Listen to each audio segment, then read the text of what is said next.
ఎలా బ్రతికావో ముఖ్యం, ఎంతకాలం బ్రతికావని కాదు అని ఒక పెద్ద మనిషి అంతే. ఇంకోళ్ళు ఎవరో ఏమన్నారంటే, don't just live beyond your expectations, don't just exist, keep on living అని ఇలా రకరకాలుగా చెప్తూ వచ్చారు. ఈ భాష్యాలని పక్కన పెడితే అసలు ఎలా బ్రతకాలి? చాలా సింప్లిస్టిక్ లైన్లో నీ ఇష్టం వచ్చినట్టు బతుకని చెప్పచ్చు. చాలామందికి మీరు చెప్తున్న విషయాలన్నీ బుర్రకి బోధపడతాయి, బట్ బయటికి రావడం కష్టం అవుతుంది. పక్కింటి వాడి భార్య అని చూడకూడదు, కరెక్టే. కానీ పక్కింటి వాడి భార్య మేఘాన్ ఫాక్స్ లాగా ఉంటే ఏంటి పరిస్థితి?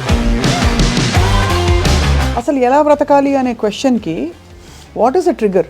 మీ ఎఫర్ట్, మీ అటెంప్ట్ అనేది మీ చేతిలో ఉంటుంది కాబట్టి you will never feel a sense of failure. కానీ అడ్డొచ్చేవి ఏంటంటే కుటుంబం, వేరే వాళ్ళ ఇంపార్టెన్స్ మీ లైఫ్లో మీకు మీ హ్యాపీనెస్కి యాడ్ చేస్తే మాత్రమే వ్యాలిడిటీ.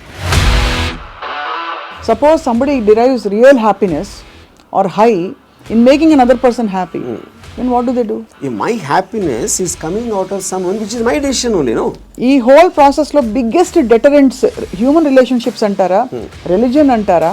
పాపం పుణ్యం అనేది they are going to be measured when you die.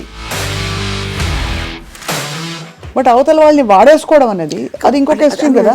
All the time we are using people or anything we are also being used kada. Of course. వాళ్ళు ఎవరో ఏదో అనుకుంటారు అనే దానికోసం సాక్రిఫైస్ చేయటమా, ఎవడేమంటే కేర్ చేయకుండా నా ఇష్టం నేను బతున్నా అనేది కరెక్టా? సపోజ్ మీరు ప్రేమించిన అమ్మాయి మిమ్మల్ని రివర్స్ ప్రేమించలేదు అనుకోండి, అప్పుడు ఏం చేస్తారు? my objective to keep on trying to achieve. మీరేమనుకున్నట్టు ఒక మాట నచ్చారు, సైతానికి ఉండే లక్షణాలన్నీ మీలో ఉన్నాయి. సైతానికి ఎలా ఉంది అది? వాళ్ళు చేంజ్ అయిపోతే నాకు భయం వేస్తుంది ఫస్ట్, ఎందుకంటే నాకున్న ఫిలాసఫీ మొత్తం ఇష్కాయకి అయిపోతుంది అంతే.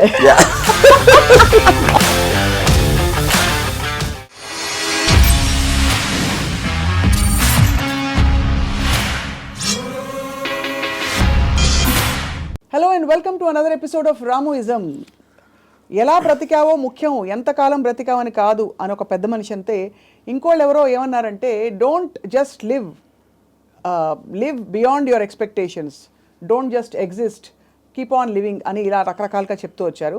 ఈ భాష్యాలని పక్కన పెడితే అసలు ఎలా బ్రతకాలి? Let's talk to Ram Gopal Varma గారు. వర్మ గారు, బ్రతకడం అంటే మీకు ఫస్ట్ వచ్చే ఇమేజరీ ఏమిటి చెప్పండి? I think it's a consciousness.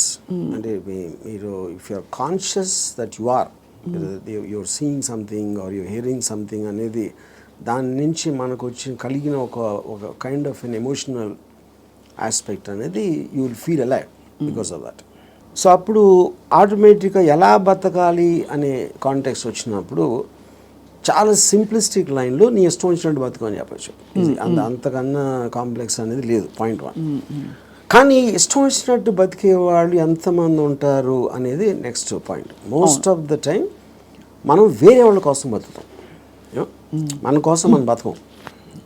Because ఇప్పుడు మీరు కాన్షియస్గా మీరు పుట్టినప్పుడు ఆబ్వియస్లీ మీ పేరెంట్సో లేకపోతే పక్కన మీ సిబ్లింగ్సో ఇలాంటి వాళ్ళతోటి ఒక యాజ్ యూ కీప్ గ్రోయింగ్ మిమ్మల్ని కంటిన్యూస్గా ఒక ఇన్ఫ్యూజ్ చేస్తూ ఉంటారు. నువ్వు తమ్ముని బాగా చూసుకో, లేకపోతే అది చూసుకో, ఇలా చెయ్యి, అలా చెయ్యి, ఇది చేస్తే తప్పు అని constantly. Like Ayn Rand wrote a very beautiful article in a book called The New Left, Anti-Industrial Revolution. In that ఒక చాప్టర్లో కంప్రాచ్యూస్ అని, అది కంప్రాచ్యూస్ వర్ ఏన్షియంట్ ట్రైబ్. వాళ్ళు ఏంటంటే మనుషుల్ని డిస్ఫిగర్ చేశారు. వాళ్ళు లావ్ అయిపోయి లేకపోతే సన్నగా అయిపోయి సర్కస్లో ఫ్రీక్స్ షోస్లో పెట్టేవాళ్ళు. వాళ్ళని చూసి జనాలు ఎంటర్టైన్ అవ్వడానికి. సో Ayn Rand ఏముందంటే, modern day comprachicos are smart, they don't distort bodies, they distort minds. చూడటానికి పర్ఫెక్ట్ మనిషిలాగా ఉంటాడు అన్ని విధాలుగా, లోపల మైండ్ మొత్తం డిస్ఫిగర్ అయిపోయి ఉంటుంది. ఆ డిస్ఫిగర్మెంట్ ఎక్కడి నుంచి వస్తుంది? సొసైటల్ పర్పసెస్ కోసం మీకు సిన్, పాపం పుణ్యం, legal illegal, moral, social acceptance, ఇలాంటి 5-6 బంధాలతోటి మీరు ఇష్టం వచ్చినట్టు బతకకుండా అవతల వాళ్ళకి నచ్చేలా బతకటం అనేది ఒక ప్రోగ్రామ్ చేస్తారు. సో మీ లైఫ్ అంతా కూడా it's a conflict between what you want to do and what you have to do, what you're expected to do. అవును, ఈ మధ్యలో ఉన్నదే మీ కాన్ఫ్లిక్ట్ వస్తుంది. ఆ కాన్ఫ్లిక్ట్లో మీకు lows, highs, depressions, feeling of failure అన్నీ కూడా దాని డెరివేటివ్స్ దాంట్లోంచి. సో ఏ రోజైతే యువర్ ఎవ్రీ డెసిషన్ మీరు కాన్షియస్గా మీకోసం తీసుకున్నప్పుడు మీకు కాన్ఫ్లిక్ట్స్ అని ఉండవు అసలు. అసలు బట్ అసలు ఆ చుట్టూ ఉండే ప్రపంచం నుంచి కట్ ఆఫ్ చేసుకునే ప్రక్రియ చాలా క్లిష్టమైనది. That's the most difficult part. చాలా మందికి మీరు చెప్తున్న విషయాలన్నీ బుర్రకి బోధపడతాయి, బట్ బయటికి రావడం కష్టం అవుతుంది. How do you deal with that? అంటే first of all I don't think people are design to understand. I think it's against nature actually. ఎందుకంటే నేచర్లో కాన్ఫ్లిక్ట్ అనేది చాలా ఇంపార్టెంట్. అవును. మీరు యానిమల్స్లో తీసుకున్న కుక్కలు కొట్టుకునో లేకపోతే ఈ కొట్టుకునో మనుషులు అట్లా వేరే వేరే ఎక్స్క్యూజ్ తోటి కొట్టుకుంటాం అని కొట్టుకుంటాం అనేది ఒక కాన్ఫ్లిక్ట్ అనేది లేకపోతే మీరు బోర్డు అంతా చచ్చిపోతారు. ఫస్ట్ ఏం చేయాలో తెలియదు పొద్దున్న నుంచి రాత్రి నిద్రపోయేవారు యూనో. సో అవతలోని అర్థం చేసుకోకపోవడం, అవతలోడి పాయింట్ ఆఫ్ వ్యూ అర్థం చేసుకోకపోవడం నుంచే కాన్ఫ్లిక్ట్ వస్తుంది ఎక్కడైనా. సో ఇప్పుడు అలాంటి దాంట్లో మీకు అది స్టడీ చేసి ఇప్పుడు నేను ఉన్నాను అనుకోండి, I never have a conflict with anyone. అది ఎందుకు? Because I believe each of us are born. మనం బార్న్ అయినప్పుడు ఒక బ్లాంక్ మైండ్తో పుట్టాం. నేను పుట్టిన సర్కమ్స్టాన్సెస్లో నా పేరెంట్స్, నా చుట్టూ ఉన్నోళ్ళు, నా ఎక్స్పీరియన్సెస్, నేను చదివిన బుక్స్ ఇవన్నీ కలిపి దాని రెసిడ్యూ నుంచి నా పర్సనాలిటీ డెవలప్ అవుతుంది. That will be completely different with you.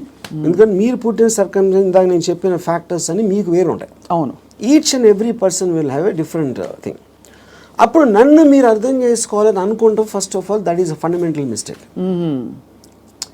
అప్పుడు ఆ పరిస్థితి లేనప్పుడు మీరు ఐదర్ బ్లైండ్గా నన్ను నమ్మాలి, ఒక రిలేషన్షిప్ ఆస్పెక్ట్లో ఒక పార్టీయో గ్రూపో లేకపోతే ఎంప్లాయీ గాను, ఎక్స్ గాను, వై గాను. But deep inside me personality ఉండదు. అది ఎంత స్ట్రాంగ్గా మీరు బయట పెట్టగలుగుతారు, దాస్తున్నారా లేకపోతే మీకు మీరే గిల్టీగా ఫీల్ అవుతున్నారా, ఏంటి ఇలాగా ఆలోచిస్తున్నాను అని. ఇప్పుడు ఫర్ ఎగ్జాంపుల్ 10 commandmentsలో one of the biggest commandment is thou shalt not covet thy neighbour's wife. అవును, కరెక్ట్. అంటే ఇప్పుడు రాసినప్పుడే ఇలాంటి బుద్ధులు ఉంటాయని వాళ్ళకి అర్థమైంది, ఎవరైతే రాశారో దేవుడా ఎవర్ ఇట్ ఈస్ యూనో. అప్పుడు నేనేమంటానంటే పక్కింటోడి భార్య అని చూడకూడదు, కరెక్టే, కానీ పక్కింటోడి భార్య మేఘన్ ఫాక్స్ లాగా ఉంటే ఏంటి పరిస్థితి? అప్పుడు చూడకూడదు అనేది కరెక్ట్, ఓకే ఫైన్.